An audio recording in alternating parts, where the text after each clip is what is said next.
Hello, welcome. Well, today is another PleasantCraft video, and this is actually voiceover because for half the video, my mic didn't get picked up, but I did a lot of important things in the episode. So, basically, what I did is I got started on the iron farm, and it is gonna be a great iron farm. So, basically, the steps I took were to get 2 villagers back to my base, which was a very tough task. The hardest part was trying to get the villager down the hole towards my nether hub. Then the next part after I got them was to breed them, which of course took forever. It basically took me all day to get all the villagers I needed. Then I finally built the capsule and spawn proofed, and now everything is working as it should.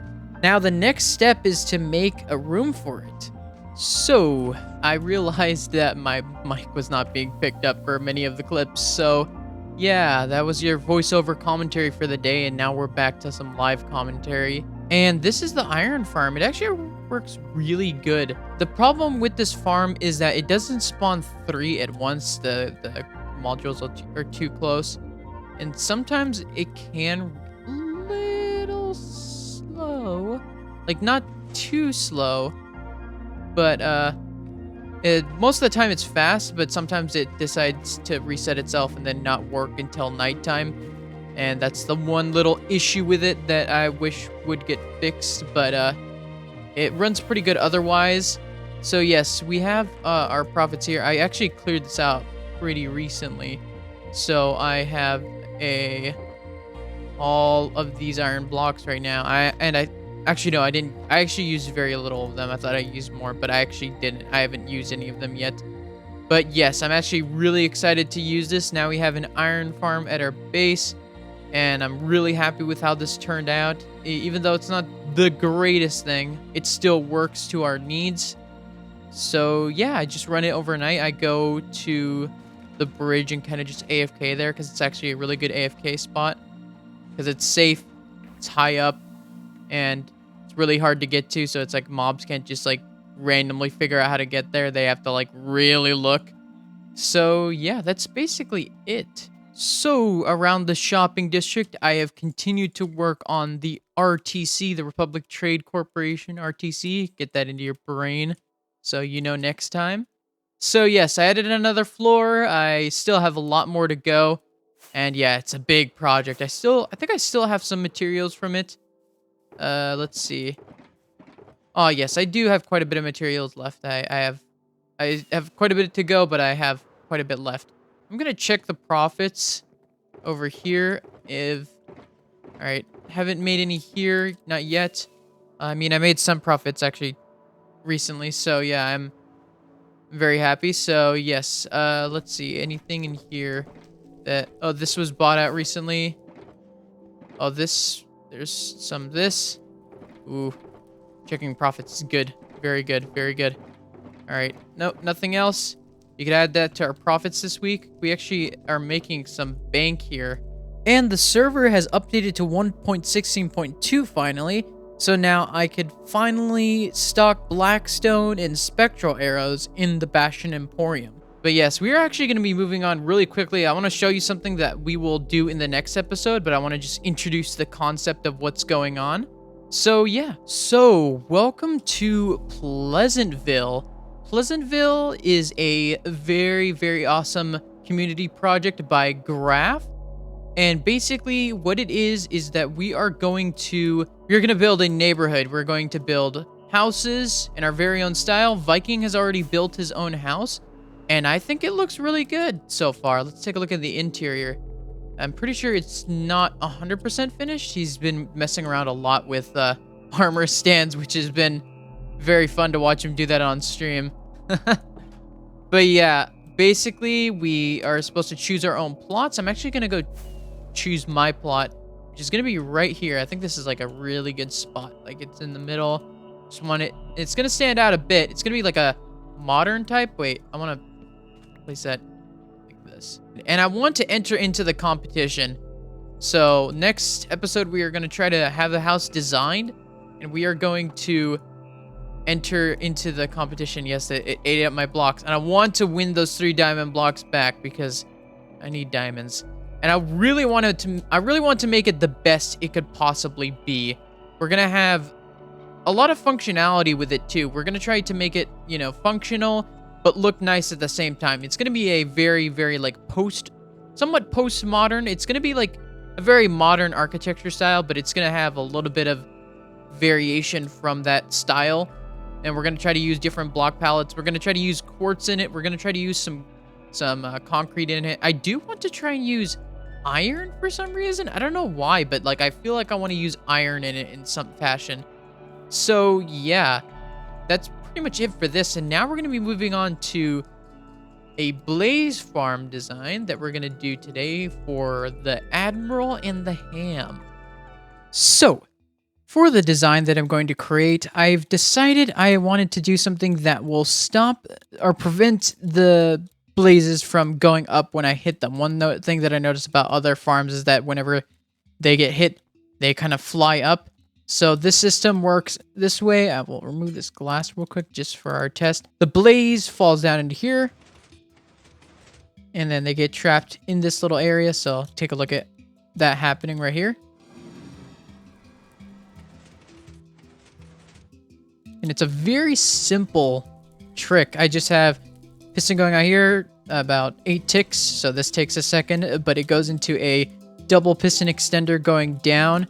I have this to make it more compact. I'm able to basically redirect the redstone using the target block, which is the first time I ever actually utilized that in any sort of design. So yes, I actually tried to stress test this.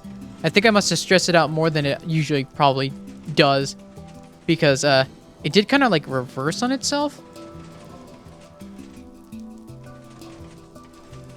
Yeah, because it seems like it's moving pretty efficiently, but I think I spawned too close, because I honestly don't think they're gonna be that close to each other. But yeah, then I just kind of them here. There's gonna be, of course, a hopper down there. So yeah, but yes, this will solve our problem. Uses a little bit of redstone too, which is something that I wish I would do more often. And I honestly like how this design works. I had like another design that was a little less compact, but it would be the only one that would actually work with like 1.15. But since 1.16, you have the target block, so it works. It takes a little longer. It's a little slower than the other ones. So yeah, I'm going to be using this design, much more compact. It's about 3 blocks wide. I would like to be able to get it down to 2, but honestly, I think I'm pushing it at that point. So yeah. All right, we are at the location, and I am going to build while I tell you a little story. Basically, you see that I have this enchanted golden apple. You may be wondering, how did he obtain this golden apple? Well, this story will probably be interesting to you then, because the way I attained this golden apple, you see, I was at the Guardian farm because me and Kale were discussing this project, right? The whole Admiral and the Ham project. And basically, I heard a ton of zombies in one area, and I was like curious where they were coming from. And I found a dungeon, and it had the enchanted golden apple in it. And I was like super excited. I was like super happy about it. I was like, first time I ever found like a enchanted golden apple. And I was like asking Kale, like, did you ever know about this place? And he was like, yeah, I knew about it, but I never actually checked it. Yeah, that just seems a little bit embarrassing. You know what? I think I'm going to just do like a building montage. Just watch me build it while I have like music or something in the background.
I don't like them piling up. Okay, one ends up passing through.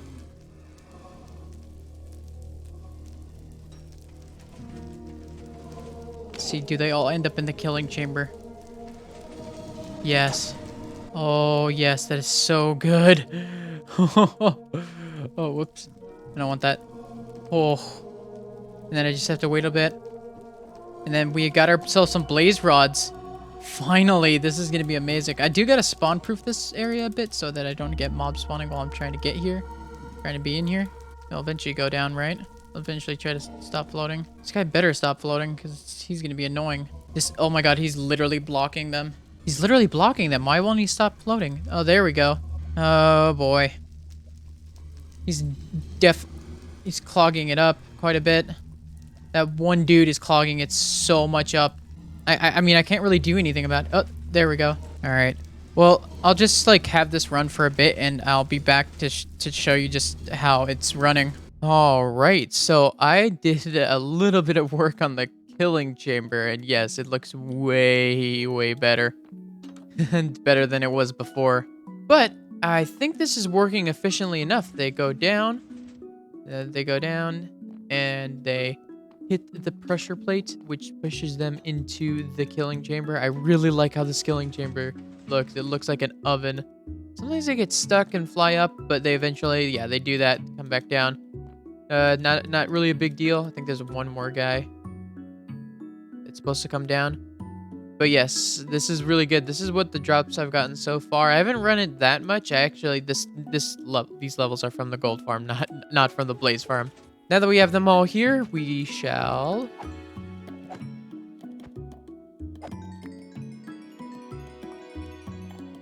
All right, they give you a lot of XP too, which is one great thing. So yeah, we got a blaze head as well, which is really good. So yeah, I think that's pretty much going to be it for the video. I really appreciate you for watching. So thank you guys for watching. Hope you have enjoyed. See you next time.